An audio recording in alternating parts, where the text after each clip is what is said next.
우리의 신앙을 고백하겠습니다. 주는 그리스도시요 살아계신 하나님의 아들이시니이다. 아멘. 우리 한번 옆 사람을 축복하며 인사합시다. 잘 오셨습니다. 우리 한 번 더 축복하며 인사합시다. 하나님께서 당신을 이 시간 이 자리로 부르셨습니다. 네, 큰 은혜 받읍시다. 네. 저는 예전에 어렸을 때 예배를 드릴 때마다 늘 항상 이 말씀 듣는 시간이 제일 힘들더라고요. 왜냐, 이제 어른들의 귀에는 이 말씀이 달콤하게 들릴 수 있어도 우리 이 자리에 앉아 있는 우리 후대들의 말에는 굉장히 따분하게 들릴 수 있는 말씀이기도 하거든요. 그런데 저는 오늘 이 자리에 여러분들이 앉아 있는 것이 또 축복이며 은혜인 줄 확신합니다. 우리 한번 옆에 우리 아이들과 우리 렘넌트들을 축복하며 고백합시다. 나중에 알게 된단다. 아멘. 네, 지금은 모릅니다. 왜냐? 지금 겪는 문제는 용돈을 얼마나 더 타야 되냐의 문제이고 성적이 얼마나 조금 더 올라가냐의 문제이겠지만 인생을 살다 보면 그런 문제보다 훨씬 더 큰 풍파를 만날 때가 더 많거든요. 그런데 지금 이 자리에 앉아 있는 게 왜 중요하냐면 지금 이 시간 들려졌던 그 말씀이 오늘 생각나고 내일 생각나는 게 아니에요. 진짜 문제를 만나고 풍랑을 만나고 위기를 만나면 그때 말씀이 떠오릅니다. 그때를 위해서 오늘 하나님이 저와 여러분을 말씀이 선포되는 자리에 또 말씀이 흘러가는 자리로 인도하신 줄 확신합니다. 오늘 이 시간 저와 여러분에게 큰 은혜가 임하기를 주님의 이름으로 축복합니다. 한 주간 우리는 우리의 약함을 가지고 살아왔습니다. 아마 여러분들의 현실 속에서 많은 약함을 확인하셨겠죠. 특별히 우리는 내가 할 수 있을 때는 문제라고 생각하지 않습니다. 내가 할 수 있는 능력이 있거나 또는 내가 할 수 있는 여력이 있거나 또는 내가 할 수 있는 재능이 있다면 우리는 그거를 문제라고 생각하지 않죠. 그런데 내가 할 수 없는 범위 밖에서 일어나는 그 문제와 갈등과 위기는 우리가 할 수 없는, 다시 말해서 나의 한계, 나의 능력을 사실은 할 수 없는 그런 시간표가 오게 됩니다. 그래서 저도 이번 주 한 주간 저의 약함 앞에 오히려 그 약함을 숨기느라 급급했던 삶을 사는 게 아니라 그 약함을 하나님께로 드러내고 내 약함을 순순히 인정하며 오히려 그 약함이 하나님의 자랑되기를 소원했습니다. 저와 여러분이 평생을 기억하며 언제나 여러분의 약함이 드러날 때마다 하나님 앞에서는 숨길 수가 없습니다. 사람 앞에서는 변장할 수 있고 위장할 수 있고 또 숨길 수 있을지 몰라도 하나님 앞에서는 우리는 언제나 숨길 수 없는 존재이기에 오늘 이 시간 저와 여러분이 내 마음을 하나님께 내어드리고 그 마음에 하나님 주시는 참된 평안함이 임하기를 주님의 이름으로 축복합니다. 오늘 말씀의 제목은 주의 종이 듣겠나이다입니다. 저와 여러분이 하나님의 음성을 듣고 이 자리에 와 있습니다. 서론에 고백했듯이 여러분들이 선택해서 하나님을 믿은 것이 아니고 여러분들이 시간을 내서 이 자리에 왔지만 하나님이 부르셨기 때문에 이 자리에 와 있습니다. 제가 예전에 병원에서 사역을 할 때 병원에서는 다양한 부류의 사람들이 있습니다. 잠깐 와서 치료를 받고 가시는 분들이 계시고 오랫동안 그 병상에서 일어나지 못하고 6개월, 1년 넘게 치료받으시는 분들도 계십니다. 가장 안타까운 것은 집으로 돌아가지 못하고 병원에서 삶을 마무리 짓는 분들을 보실 때마다 항상 마음에 한켠에 늘 항상 뭔가에 좀 남는 그런 마음이 있었습니다. 예전에 이제 어머니를 따라서 그 호스피스 병동에 들어가서 어르신들 발 닦아드리고 손 닦아드리고 또 항상 그 산소호흡기 청소하고 그걸 옆에서 보면서 또 항상 그때마다 또 반겨주시는 분도 계셨고 또 그때마다 괴로워하시는 분들도 봤거든요. 분명히 어제까지 계셨는데 오늘 가니까 병상이 비어 있으면 예전에는 물어봤거든요. 어디 가셨냐고. 근데 아무도 묻지 않더라고요. 이유를 알았거든요. 아, 하나님이 부르셨구나. 그때부터는 혹여 그 병상에 계시지 않으면 묻지 않고 아, 오늘도 하나님께서 불러하셨구나라고 생각하게 되었습니다. 우리는요, 사람은요, 많은 사람의 문제와 갈등과 위기가 있다고 하지만 결국은 하나님이 저와 여러분을 부르실 때 그때부터 새로운 삶이 됩니다. 지금까지 나로 살아왔지만 지금까지는 그냥 나로 살아왔거든요. 하나님이 부르실 때 무엇이 됩니까? 바로 하나님이 부르시는 나가 됩니다. 예전에 어떤 시인이 이런 얘기를 하더라고요. 잡초에 불과했는데 꽃이라고 부를 때 비로소 꽃이 되었다라는 시가 있었거든요. 하나님이 저와 여러분을 그냥 저 짐승처럼 그냥 본능대로 살아가도록 두신 것이 아니라 하나님의 자녀로 불렀을 때 여러분들은 자녀의 신분과 권세가 있으며 자녀의 축복을 누리는 줄 확신합니다. 오늘 그 음성을 듣기를 소원합니다. 옆에 있는 사람, 앞에 있는 사람, 뒤에 있는 사람 중요하겠지만 누구보다도 여러분 자신에게 주시는 그 말씀으로 듣기를 간절히 소원합니다. 육신의 사람은 지식으로 살아갑니다. 하지만 하나님의 사람은 하나님의 말씀으로 살아가야 합니다. 지식은 세상을 이해할 수 있게 도와주는 것입니다. 우리가 많이 알면 알수록 우리가 세상의 다양한 것들을 보고 배우거든요. 특별히 저도 우리 자녀들에게, 우리 후대들에게 항상 독서에 대해서 꼭 얘기를 해줍니다. 왜냐하면 독서는 내가 알지 못했던 것을 알게 되고 또 내가 가지 못했던 것을 간접적으로나마 체험하게 만들어주는 것이거든요. 특별히 신앙의 위인들에 대한 책들이 참 많거든요. 2만 번 응답받은 조지 뮬러라든지 대통령 그 백악관실을 바꾼 기도실로 바꾼 아브라함 링컨이라든지 또한 여러 가지 많은 신앙의 위인들이 그 역경 속에서 그 힘듦 가운데서 하나님을 찾고 만나고 누리는 그런 스토리들을 보면은 아마 우리 후대들도 기도하며 하나님을 찾고 만나는데 굉장한 도움이 될 것입니다. 제가 기억하는 책 중에 강영우 박사 장로의 책을 읽은 적이 있거든요. 그분은 장애를 가지고 있었습니다. 선천적 장애는 아니었지만 중학교 때 열심히 축구를 하다가 축구공이 눈에 맞으면서 눈이 실명이 됐거든요. 그때부터 점점 시력을 잃어가다가 성인이 되기 전에 결국 양쪽 시력을 다 잃게 되었습니다. 그때 당시에 우리나라에는 장애인 학교도 없었고 장애인 시설도 변변치 못했거든요. 이분이 하나님의 은혜로 하나님을 만나고 또 교회의 추천과 도움으로 미국에서 공부를 할 수 있었습니다. 그 미국 사회에서 공부를 하면서 우리나라에 필요한 그 사회복지에 대한 공부를 하게 됐고 정책에 대한 공부를 하면서 결국 이분이 오바마 대통령 시절 때 결국 그 장애 특별 정책 보좌관으로서 백악관에서 근무를 했었거든요. 차관을 하면서 그때 다양한 일들을 하면서 우리나라에 대한 이 복지 정책도 굉장히 많이 활성화되어졌던 것을 확인합니다. 그런데 그분이 이런 고백을 했습니다. 이분이 지금 현재는 저 천국에서 하나님의 품에 계시지만 내 눈이 멀었던 것은 내게는 절망이었고 내게는 저주였고 재앙이었지만 하나님을 만나는 순간 그 절망이 소망으로 그 재앙이 내게는 축복이었다 이 고백을 하더라고요.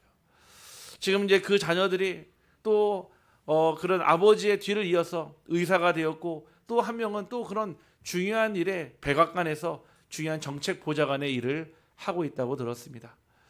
이처럼 저와 여러분이 하나님의 음성을 듣는 순간 우리의 인생은 새롭게 변합니다. 오늘 저와 여러분이 새로운 인생, 새로운 시작되기를 주님의 이름으로 축복합니다. 하나님의 말씀이 아닌 지식은 경험과 교육을 통해 많은 것을 알게 합니다. 중요합니다. 경험만큼 배울 수 있는 지식이 없거든요. 경험을 하게 되면 그 경험을 가지고 수많은 것들에 대한 유리함을 가지게 됩니다. 그러나 우리가 지식이 많다고 해서 하나님의 뜻을 아는 것은 아닙니다. 지식은 무엇인가를 알게 하지만 어떻게 살아야 하는 것까지가 답하지 못합니다. 하지만 하나님의 말씀은 하나님의 뜻을 알게 합니다. 천지를 창조하시고 저와 여러분을 만드시고 이 땅에 예수 그리스도를 보내주시고 왜 하나님께서 이 땅에 지금 2026년도에 이 8월 달에 저와 여러분을 살게 하셨을까요? 하나님의 말씀은 단순한 정보가 아니라 하나님의 음성입니다. 지식은 머리에 쌓지만 하나님의 말씀은 사람을 움직이고 삶을 변화시킬 수 있습니다. 그래서 중요한 것은 많이 아는 것보다 하나님의 말씀을 듣는 것입니다. 우리 한번 옆 사람을 축복하며 고백합시다. 하나님의 말씀을 꼭 들읍시다. 그렇죠. 지식은 하나님에 대해 알게 하지만요, 말씀은 하나님을 만날 수 있도록 합니다. 우리에게는 정보가 없어서가 아니라 하나님의 음성을 듣는 사람이 없다는 것입니다.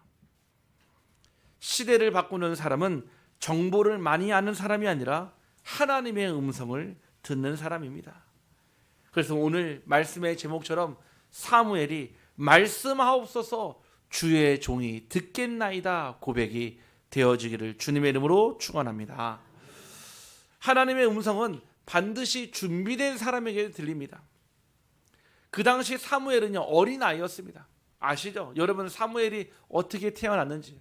어머니 한나의 기도로 태어났는데 아들 주세요, 아들 주세요 기도했는데 하나님은 절대로 아들을 안 줬습니다. 아니, 쟤도 주고 얘도 주고 다 주는데 왜 나만 안 줍니까? 하나님 공평하신 하나님이고 내가 애타게 간절히 기다리면 주셔야 되잖아요. 근데 아마 하나님은 한나에게 특별한 뜻을 가지고 있던 것 같아요. 이게 다 다릅니다. 사람마다 하나님의 뜻은요, 다 다르게 적용됩니다. 누군가에게는요, 앞으로 나아가는 게 하나님의 뜻이라면 누군가에게는요, 뒤로 후퇴하는 게 하나님의 뜻이에요. 누군가에게는요, 그 자리에 머무는 게 하나님의 뜻이라면 누군가는 그 자리에서 일어나는 것이 하나님의 뜻입니다. 하나님의 말씀은요, 동일하지만 각 사람에게, 각 사람의 환경에는요, 다 다르게 적용돼요. 그래서 우리가 합력하여 선을 이루는 것입니다. 하나님의 뜻은 정해져 있습니다. 땅 끝까지 만민에게 이 복음이 증언된 이후야 그제야 세상의 끝이 오리라. 마태복음 24장 14절에 분명 하나님의 뜻을 전달하셨고, 오직 성령이 너희에게 임하시면 너희가 권능받고 예루살렘과 온 유대와 사마리아와 땅 끝까지 이르러 내 증인이 되리라. 사도행전 1장 8절에 하나님의 뜻을 저와 여러분에게 각인시키셨습니다. 하나님의 음성은 분명 준비된 사람에게 들리는데 이 어린 사무엘에게 하나님께서 그 한나의 기도를 바꾸셨거든요. 아들 주세요의 기도가 아니라 하나님의 필요로 하는 아들, 즉 나실인 구별된 자를 달라는 그 기도에 하나님이 한나의 태의 문을 열어주셨습니다. 결국 그로 인해서 나실인의 뜻은요, 내 아들로 키우겠습니다가 아닙니다. 하나님의 아들로 키우겠습니다라는 뜻입니다. 다시 말해 하나님 앞에 구별된 자로, 선지자로 하나님 앞에 드리겠습니다라는 뜻입니다. 결국 이 젖먹이의 이 사무엘이 젖을 끊고 바로 성전에 올라가서 지금으로 얘기하면 이제 성직자, 어떻게 보면 목회자가 되었다라는 뜻이겠죠. 이 한나가 아들을 하나님 앞에 드렸던 것입니다. 그렇게 자란 이 사무엘이 약 10대의 나이가 됐을 때 오늘 이 본문에 하나님이 사무엘을 부르시는 것입니다. 저는 10대의 나이를 굉장히 중요하게 봅니다. 왜냐? 이 골리앗 앞에 다윗이 몇 살 때 섰냐? 장성한 30살, 40살에 힘있고 배짱 있고 살만치 산 경륜 있고 영륜이 있는 그런 장수가 아니라 불과 15살, 16살밖에 안 된, 우리가 보기에는 모자라고 부족하고 아직 더 성장해야 될 그 시기에 정확한 하나님의 나라를 체험하게 했습니다. 요셉은요, 10대 때 노예로 팔려가서 그 보디발의 집에서 노예로, 그 감옥에서 10대, 20대를요 다 보냈어요. 가장 힘있고 가장 젊음이 있고 가장 왕성한 나이에 하나님의 일에 쓰임받았다, 이 얘기입니다. 우리 사랑하는 자녀들이, 우리 후대들이요, 이 중요한 시간표에 하나님을 만나고 누리기를 주님의 이름으로 축복합니다. 중요한 것은 나이가 아니었습니다. 그가 어디에 있었느냐입니다. 사무엘상 3장 3절 보니까요, 여호와의 전 안에 누웠더니 그랬거든요. 그 전에 2절 보니까는 엘리는, 제사장은 눈이 어두워져 이제는 하나님의 전이 아닌 자기의 침소로 들었다고 그랬습니다. 그렇죠. 하나님의 말씀이 희귀해지고 이상해 보이지 않으니까요, 힘이 다 빠진 거예요. 영적으로 쇠퇴한 거예요. 쇠력한 거죠. 결국은 눈이 보이지 않아도, 육신의 눈이 아닙니다. 영적인 눈이 보이지 않으니까 결국 자기의 침소로 듣게 되었는데, 이 사무엘은 하나님의 전 앞에 누웠습니다. 하나님의 전은 어떤 곳입니까? 하나님의 등불이 꺼지지 않는 곳이며 하나님이 주신 언약궤가 있는 곳이었습니다. 언약궤는 성령의 내주 인도 역사와 유월절과 초막절과 수장절과 장막절의 응답을 다 포함하고 있는 것입니다. 오늘 우리도 하나님의 음성을 듣기 원한다면 먼저 하나님이 계신 자리를 떠나지 않기를 주님의 이름으로 축복합니다. 그래서 여러분들은 참된 예배자가 되어야 됩니다. 그냥 예배자가 아닙니다. 참된 예배자예요. 교회는 누구나 올 수 있습니다. 교회는 아무나 오는 것이 아닙니다. 무슨 말입니까? 누구나 올 수 있지만 아무나 하나님께 참된 예배를 드리는 것이 아니란 얘기입니다. 여러분들이 이 자리에 올 때요, 누가 수억을 가져오라 했습니까?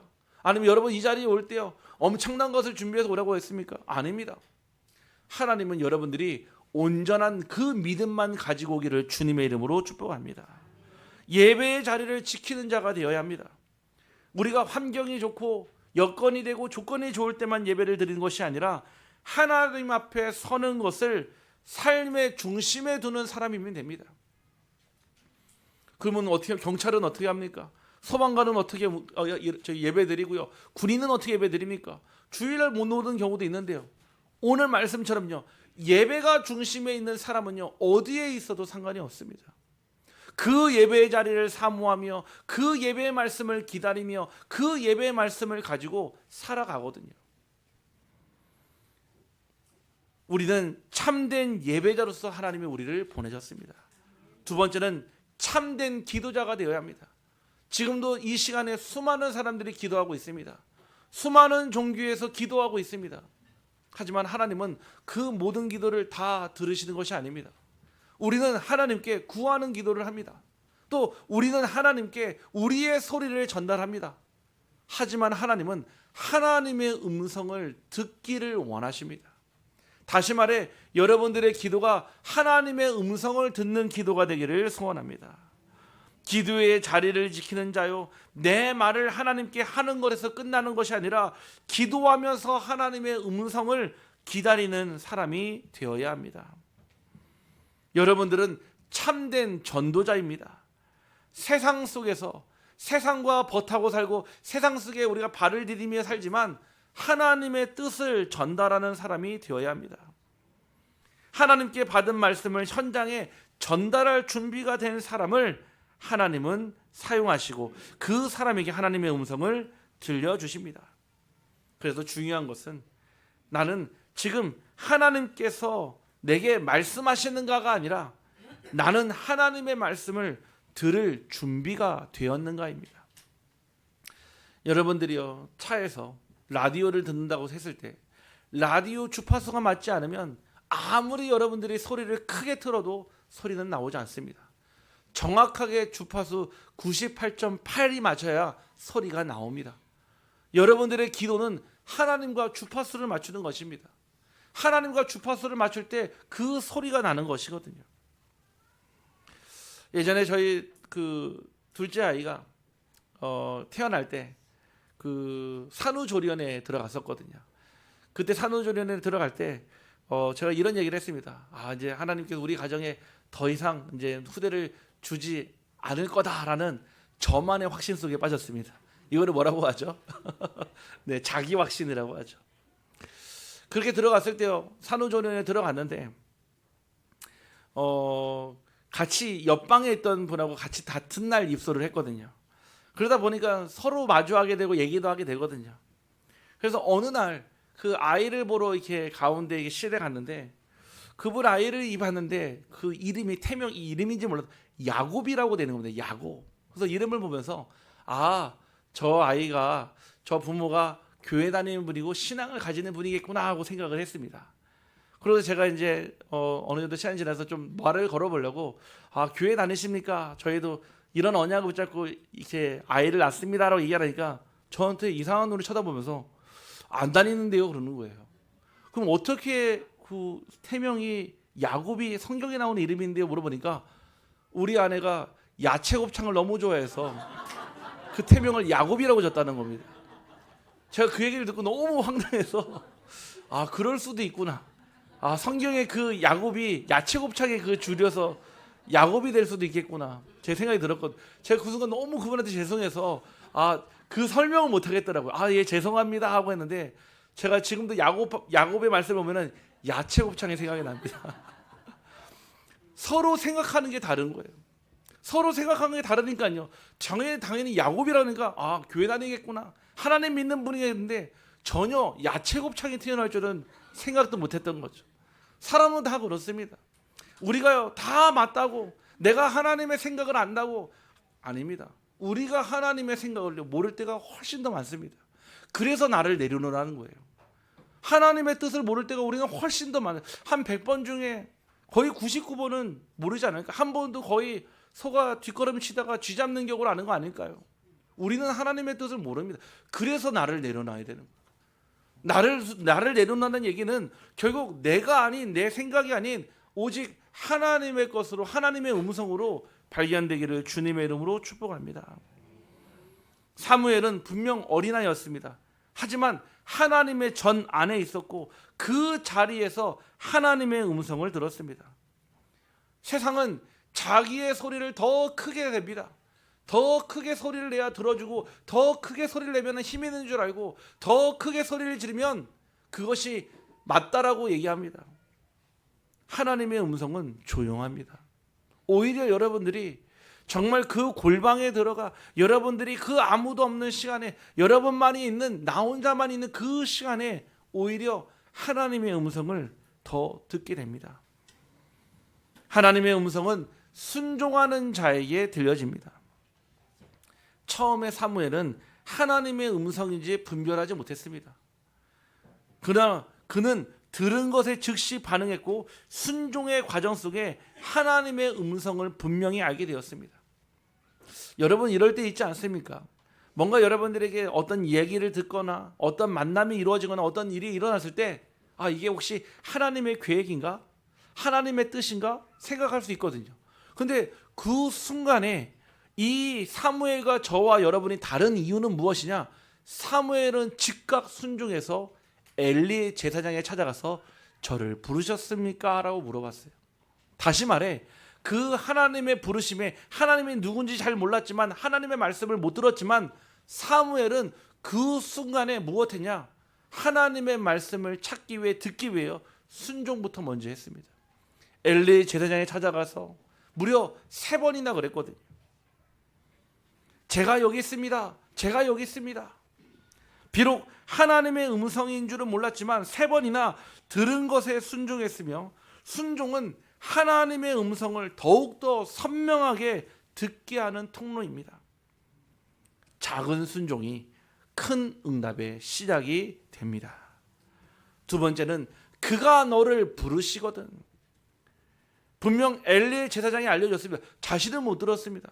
사실은 듣는다면 엘리 제사장이 듣는 게 맞잖아요. 그가 선지자였고 그가 그 성전에서 모든 것을 담당하는 사람입니다. 하나님은 그가 아닌 저 어린 아이 사무엘에게 하나님의 음성을 들려주셨습니다. 3번째가 되어서야 엘리는 하나님께서 사무엘을 부르신다는 사실을 깨닫게 되고 그가 너를 부르시거든 이렇게 대답을 하십니다. 하나님의 부르심에는 반드시 우리의 응답이 필요합니다. 하나님은 여러분에게 강요하지 않습니다. 하나님은 여러분들의 믿음을요 억지로 심겨주지 않습니다. 구하는 자에게 믿음을 선물로 주시며 여러분들에게 그 어떤 것도 믿음은 강요될 수 없습니다. 하나님은 언제나 여러분들에게 그 응답을 기다리고 계십니다. 오늘도 하나님은 말씀과 예배와 기도와 현장을 통해 우리를 부르십니다.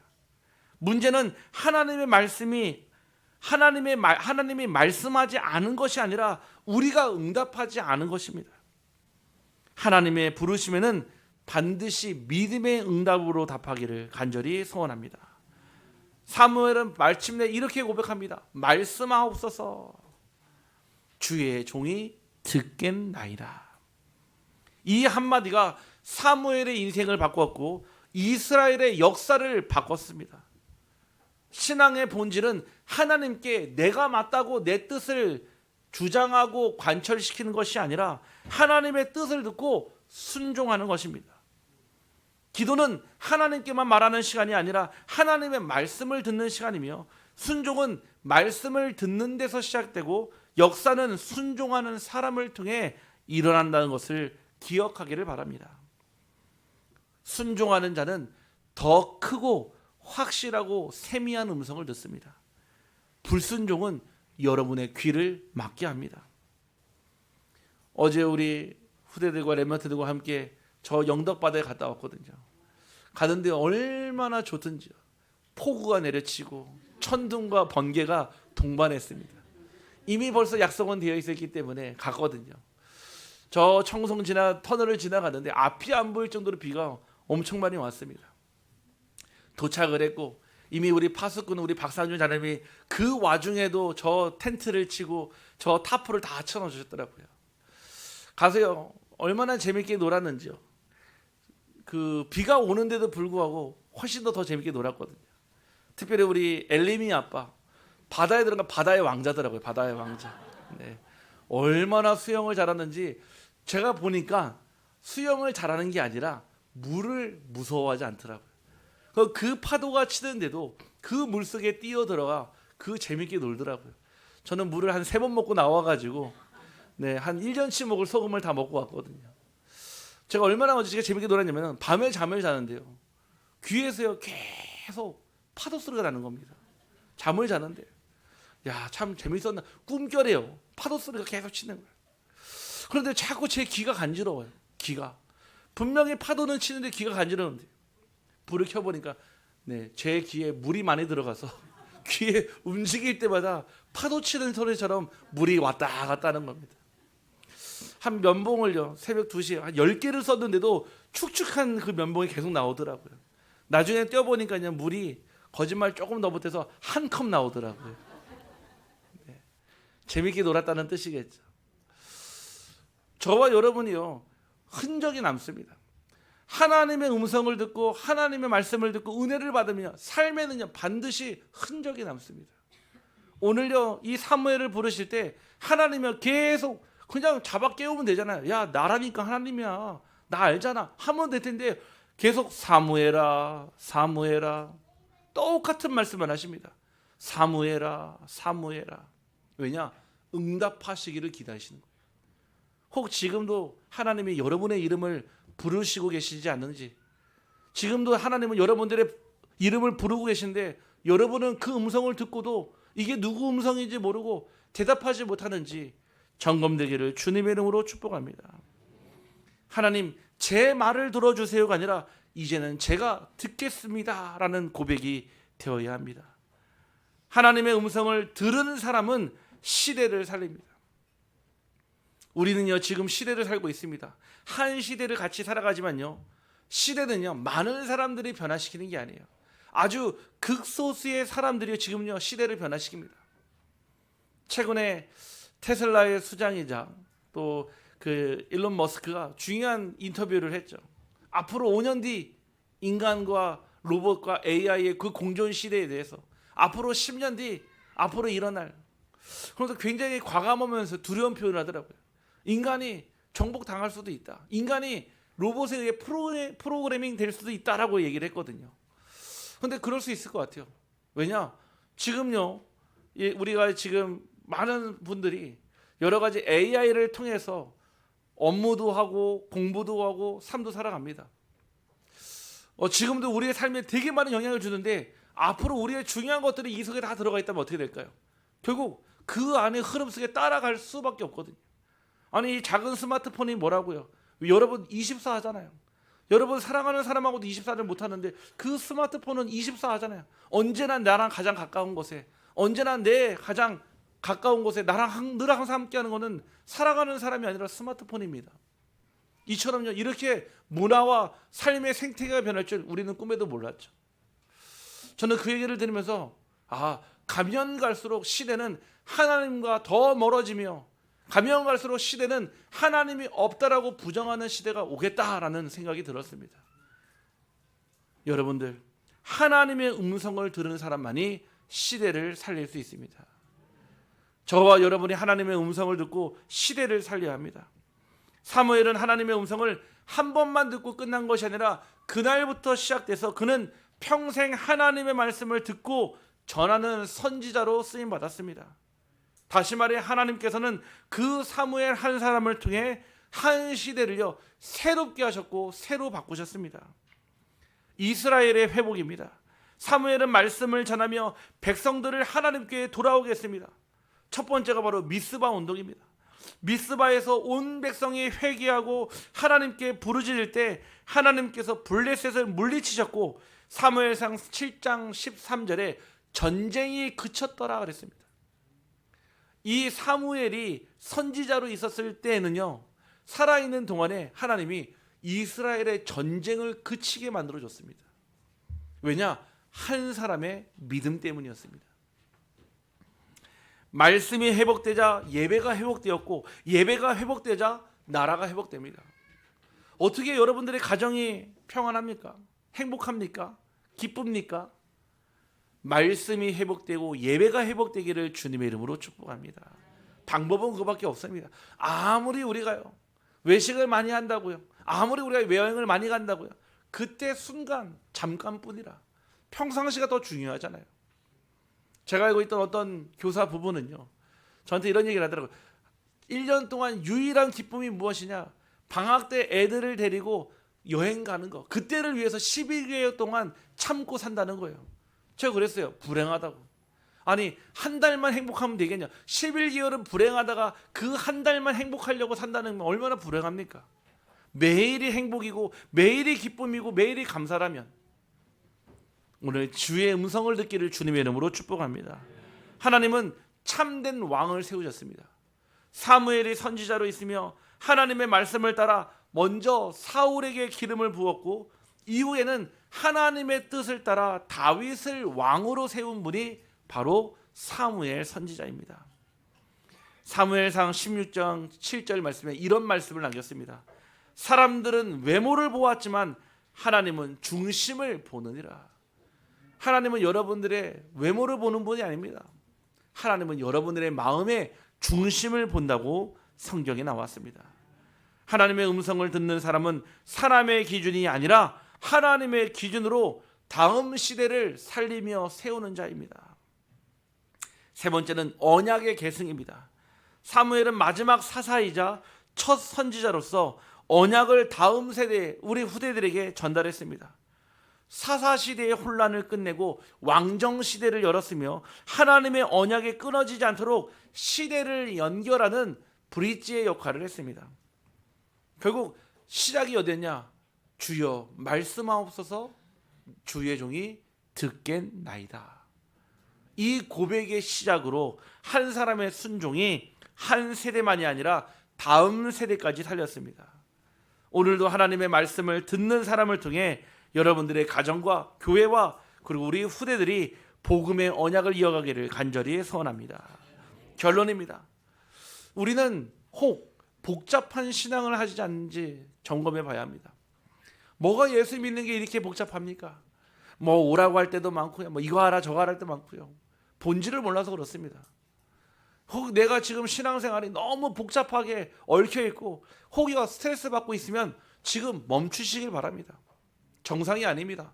하나님을 믿는 것에는요 어렵지 않습니다. 복잡하지 않습니다. 많은 것을 알고 있으면 알고 있을수록 오히려 하나님의 음성을 듣지 못합니다. 이것저것 계산하고 사람의 말에 흔들리며 내 생각, 내 경험, 내 기준을 가지고 살아가며 결국 하나님께서도 말씀하셔도 내가 원하는 것만 듣게 됩니다. 단순한 신앙을 해야 합니다. Simple is best란 말이 있습니다. 단순히 합니다. 사무엘은 복잡하지 않았습니다. 딱 한마디 주여 말씀하옵소서 주의 종이 듣겠나이다. 이번 주 한 주간 여러분들이 한 주간 내내 기도하십시오. 이 문구만 기억하십시오. 말씀하옵소서 주의 종이 듣겠나이다. 이것이 바로 단순한 신앙이며 하나님께서 하시는 일이며 하나님을 향한 믿음이며 나를 내려놓는 시간이며 하나님의 역사가 시작되는 자리입니다. 이번에 우리 총회 수련회를 지나면서 저희 이제 둘째 아들이랑 같은 방이어서 시간을 같이 보냈거든요. 이러면서 이런저런 모습을 보면서 얘기를 하면서 이런 얘기를 하더라고요. 순간 방금 일어난 일인데 아빠 참 내 뜻이 틀렸습니다. 이런 얘기를 하더라고요. 어떤 상황이었냐. 다리가 한쪽이 불편하니까요. 가면서 캐리어가 있는데 그 캐리어를 피하겠다고 자기가 딱 가면서 캐리어를 발로 찼는데 수술한 발가락 말고 두 번째, 세 번째 발가락에 부딪힌 거예요. 그러면서 순간 마음에 내가 운동신경이 좋았으니까 엄지 발가락을 부딪히지 않았지라고 생각을 했답니다. 그러면서 그 드라이기를 꺼내서 머리를 말리는 순간에 코드가 떨어지면서 자기 엄지에 딱 부딪혔더랍니다. 그 순간 교만하지 말아야 되겠구나 이 얘기를 하더라고요. 그렇죠. 아주 짧은 순간이었지만 자기도 운동신경이 좋아서 트렁크를 피해서 자기의 다리를 보호했지만 하나님은 예끼 이놈아 하면서 부딪히게 하셨겠죠. 우리가요 순간순간마다요 나도 모르는 사이에요 내가 드러날 때가 너무나 많아요.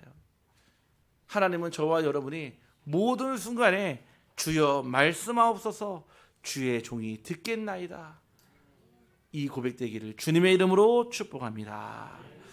하나님 여호와여 말씀하옵소서 주의 종이 듣겠나이다. 이 고백 위에 하나님께서 우리의 가정과 후대, 교회와 그리고 현장을 통해 새로운 역사를 이루게 하여 주옵소서. 하나님 앞에 엎드리지 못하는 내 기준, 내 생각, 내 경험을 다 내려놓고 하나님의 말씀에 작은 순종할 수 있는 믿음을 더하여 주옵소서. 예수 그리스도 이름으로 기도하옵나이다.